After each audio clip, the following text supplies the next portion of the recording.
So, just a little while after partially staking my reputation on it, it happened. The United States is functionally discarding linear no threshold and ALARA as the scientific basis for nuclear regulatory policy. If you have no idea what I'm talking about and why it matters, don't worry, we're going to go through everything step by step. But just to underscore why this is important for you, even though it is very esoteric sounding, one of the scientists I spoke to described the effort to make this policy change as the Apollo missions meets the Manhattan Project. That sounds really hard. My goal in this video is to explain to you what is changing, why it is changing, what it is changing to, and why that matters to you. However, of course, astute viewers and observers of the nuclear space will notice that I am extremely late to this news. There's a good reason for that. I actually wrote this video last year, before the news was public, and it was supposed to come out in coordination with the US Department of Energy to help people understand it. But there's a lot happening in US nuclear right now, and the official ALARA news release kept getting pushed back. In the meantime, what should have been a straightforward industry update got published early, and then published independently. This had the obvious effect of making the changes we're about to go through seem all secretive and suspicious. Many of you emailed me about it. But after working with the professionals the current administration actually charged with making these changes since last November, I can tell you that this was not a trying to make sure the public doesn't notice thing. It was more of a important stuff getting lost in the chaos of other administration stuff thing. You know what I mean. To be perfectly clear with you, despite all of the other stuff that is happening in United States politics, I still believe that the elimination of LNT and ALARA is a good move. And that's what we're going to go through right now. Okay. From data centers to small modular reactors to advanced thorium technology to fusion, nuclear is so hot right now. In fact, world governments want to triple global nuclear energy capacity by 2050. One major obstacle holding the industry back, however, is the foundational assumption of radiation regulation, the linear no threshold model. If you want to know why this model hasn't aligned with an evidence-based approach to radiation protection for decades, we explain why at length in this video. But basically, LNT is a model that says that no amount of radiation is harmless and that any amount increases cancer risk. Following this model, it makes sense to regulate any radiation rate as low as reasonably achievable, or ALARA, for industry and the public. And so this has been the position of the United States and the majority of world governments for decades. Radiation can cause cancer at very high doses, and so get it as close to zero as you can, even if there are only very low doses. The problem is that most of us will never see radiation rates in these high ranges, but our industries and homes and environments are being regulated as though we're bathing in the fallout of a nuclear explosion. Literally, LNT is based on atomic bomb survivors, not routine X-rays. LNT does not provide sufficient distinction between these extremes, creating fear and phobia that I have personally spent years trying to undo. I've never seen that man in my life. This painfully conservative approach to radiation regulation can, and already has, caused real harm, again as I argue in this video. The big news is that the current US administration just happens to agree with this assessment and has directed regulatory bodies to do something about it. And so, here we are today, discussing some revolutionary policy changes that the Idaho National Laboratory and the US Department of Energy are supposed to bring about soon at the government's behest to usher in a nuclear renaissance, as they call it. It is no exaggeration to say that LNT has been the most controversial thing in nuclear for longer than I've been alive. So it shocked many in the US industry when on May 23, 2025, the Trump administration directed regulatory bodies to, quote, reconsider that model specifically, and to see what could be done about bringing radiation regulation more in line with both modern science and the modern desire for nuclear energy and medicine. Specifically, the administration directed the Nuclear Regulatory Commission, or NRC, to, quote, adopt science-based radiation limits and reconsider reliance on the linear no-threshold model for radiation exposure and the as low as reasonably achievable standard. The order also seeks to turbocharge U.S. nuclear by fast-tracking licensing for small modular reactors, adopting more realistic risk assessments of reactors — it's not 1986 anymore — and streamlining public hearings. But the really big thing here is the government ordering one of the most powerful nuclear regulatory bodies in the world to reconsider the bedrock of its policies. It's why Seth J. Cantor, the health physics and radiological engineering manager at INL, told me that this was literally the most important thing he's ever worked on in his storied 50-year career.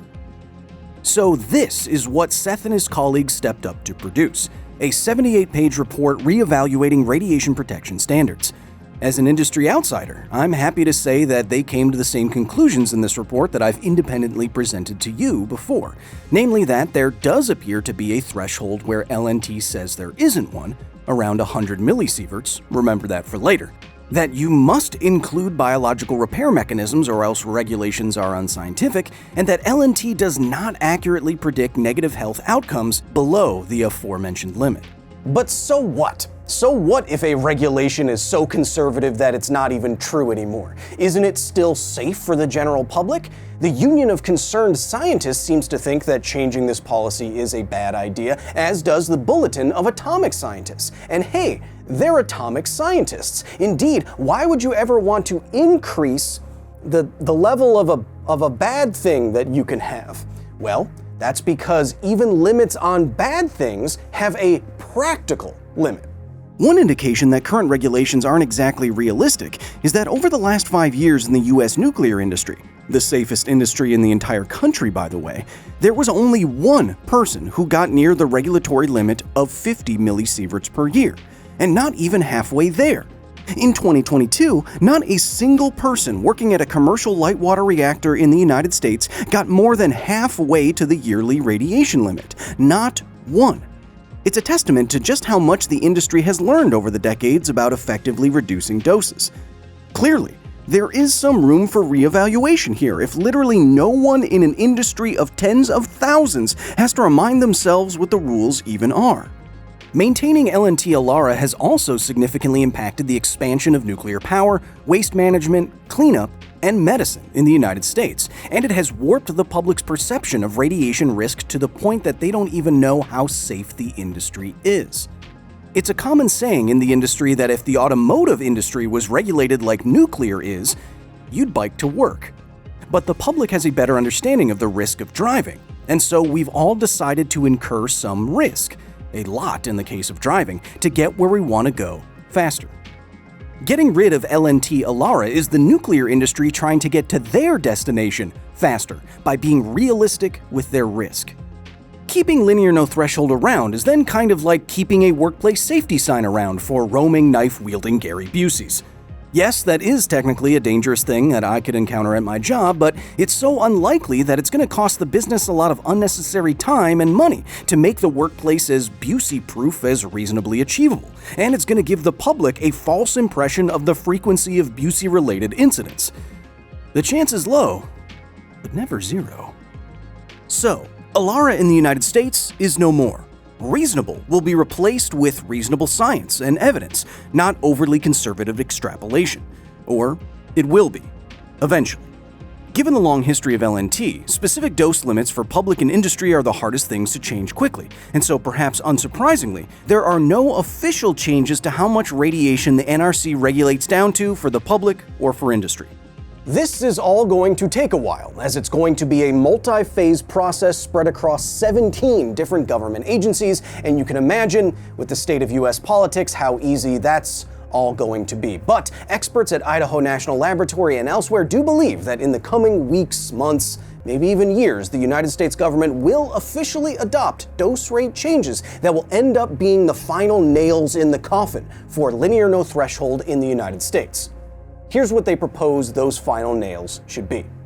First, for those working in any radiation-related industry, maintain the annual dose limit of 5,000 millirem or 50 millisieverts, but eliminate ALARA entirely below this threshold. Again, this is huge. Instead of literally 100% of DOE workers being below their yearly limit but still having to spend time and money and advantage over countries like China trying to get to zero, this is acknowledging everything we've learned about low radiation rates in the last 80 years. The INL report also contends that bringing up this dose limit to 100 millisieverts per year would be safe, though final regulations are likely to stay at 50 with LNT ALARA absent. Second, for the public, for you. Raise the annual limit from 1 millisievert per year to 5. This is also huge. 1 to 5 doesn't sound like much, but relatively speaking, it's a 400% increase. Such a big bump should tell you just how overly conservative LNT was in the first place. INL notes that Americans already receive an average of over 6 millisieverts per year just from medical doses and background radiation alone. Cosmic rays, radon, uranium in the ground, etc. And many other populated places on Earth have much higher yearly doses than the United States, all without observable effects. The rest of the proposed policy changes are administrative. Work with other agencies to bring them in line with the proposed limits. Actually support science that studies the effects of low-level ionizing radiation so that the limits can get even better. And develop communication strategies for communicating scientific evidence to the public. Hey, that's what we're doing right now. I should say that I am on record that these dose rates could be a lot higher. If we really acknowledged how biological repair happens in your DNA, if we acknowledged how cancer treatment actually works and helps millions of people a year, we would be giving people hourly limits on radiation, not yearly limits. That could be misleading and confusing. But hey, not everyone has a Geiger counter, and I guess we don't want to cause even more confusion by making people track their radiation doses hour to hour. I get why the government was, again, conservative with this. Before we end, I can sense that some of you might still be a little skeptical. Why would we want to increase by 400% something that is bad that has to deal with public health and limits therein? Well, I would like to point out that we have done this in other areas of public health to our benefit. There is similar concern and confusion around changing the recommended schedule for mammograms. Do we start at 40? At 50? Every year? Every 2 years? Why would you ever want to screen for breast cancer less often? Well, according to the data, more frequent screenings could actually stress both the medical system and patients, with unnecessary visits, biopsies, false positives, all without finding any more cancers.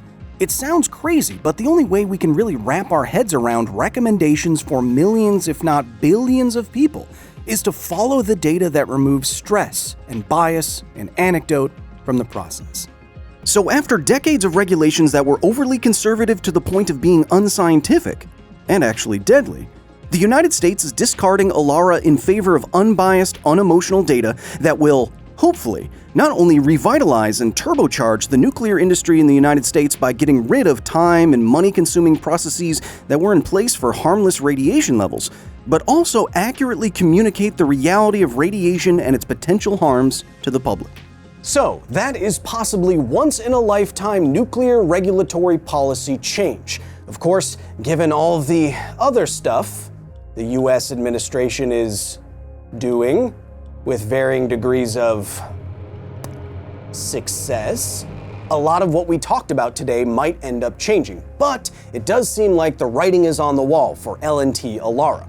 If the Nuclear Regulatory Commission, which is one of the most influential nuclear regulatory bodies in the world, ends up ditching these policies, then it's likely the rest of the world will too. And then we can finally move on from a single straight line about fruit fly mutations in a paper from 1928. Yeah, that's where LNT came from.